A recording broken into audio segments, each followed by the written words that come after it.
देख रहे हैं वे इंडिया न्यूज। मैं विनीता आपके साथ। आइए देखते हैं आज की कुछ खास और बड़ी खबरें। विश्व हिंदू परिषद घोड़ा डोंगरी प्रखंड में बजरंग दल के द्वारा मनाया गया अखंड भारत संकल्प दिवस। घोड़ा डोंगरी के शहीद स्मारक पर्व अखंड भारत माता के चित्र का पूजन कर भारत माता की आरती कर मनाया गया। इस अवसर पर विश्व हिंदू परिषद बैतूल विभाग के विभाग मंत्री प्रीति वर्धन चतुर्वेदी ने कार्यक्रम को संबोधित करते हुए कहा कि 14 अगस्त 1947 की रात भारत की आज़ादी के नाम पर अखंड भारत के टुकड़े कर पूर्वी पाकिस्तान और पश्चिमी पाकिस्तान का निर्माण किया गया था। यह दो अलग देश बना दिए गए थे। जिन्होंने कहा था कि देश का विभाजन मेरी लाश पर होगा, उन्होंने जीते जी कुछ सत्ता लोभियों और मोहम्मद अली जिन्ना को खुश करने के लिए विभाजन के लिए सहमति दे दी। बजरंग दल का यह संकल्प है कि जब तक हिंदू युवक और देश के तरुणाई के ध्यान में यह बात रहेगी कि हमारा भारत कभी अखंड था और आज किन्हीं कारणों से खंडित है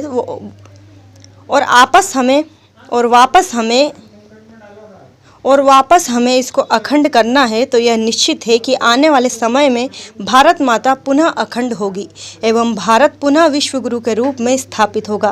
कार्यक्रम का संचालन बजरंग दल के प्रखंड संयोजक चित्रांश इरपाचे के द्वारा किया गया। कार्यक्रम में प्रमुख रूप से विश्व हिंदू परिषद के प्रखंड अध्यक्ष NP सिंह, जिला सेवा प्रमुख दीपक घोटे, जिला सहमंत्री विशाल भोरसे, बजरंग दल के जिला सह संयोजक सागर मिश्रा, प्रखंड मंत्री मिथुन राठौर, नगर अध्यक्ष त्रिभुवन पांडे, गोविंदा अग्रवाल, निक्की मालवी, नरेंद्र चौकसे, ऋतुराज हीने, मनीष ठाकुर, पीयूष मालवी, अभिनव साहू, मोनी मालवी, दीपक गवांडे आभार प्रदर्शन बजरंग दल के प्रमुख गोरक्षा प्रमुख प्रवीण शर्मा ने किया।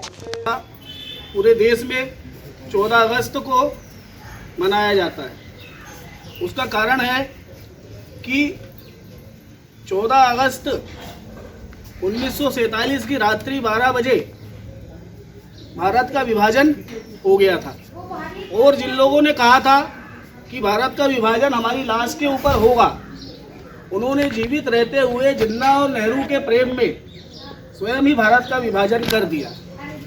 कुछ लोग जो कहते हैं कि दे दे हमें आज़ादी बिना खड़ग बिना ढाल, तो ऐसा अगर होता तो हमारे देश में जितने महापुरुषों का जो बलिदान हुआ है तो वो सब सारा तो व्यर्थ चला गया।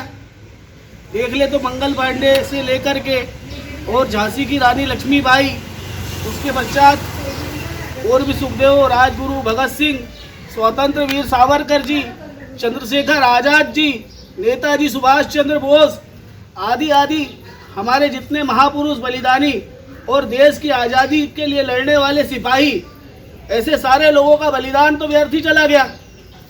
तो ऐसा नहीं है कि उनका बलिदान व्यर्थ चला गया है। कोई चरखे के दम पर और इस देश को आज़ादी प्राप्त नहीं हुई है। इस देश को आज़ादी प्राप्त हुई है संघर्षों से। लाखों लोगों का बलिदान हुआ है, लाखों लोगों के घर परिवार बर्बाद हुए हैं, सारा कुछ हुआ है। इसके बाद ही हमारे देश को ये आज़ादी प्राप्त हुई है। पर आज़ादी कैसी प्राप्त हुई? तो 15 अगस्त 1947 को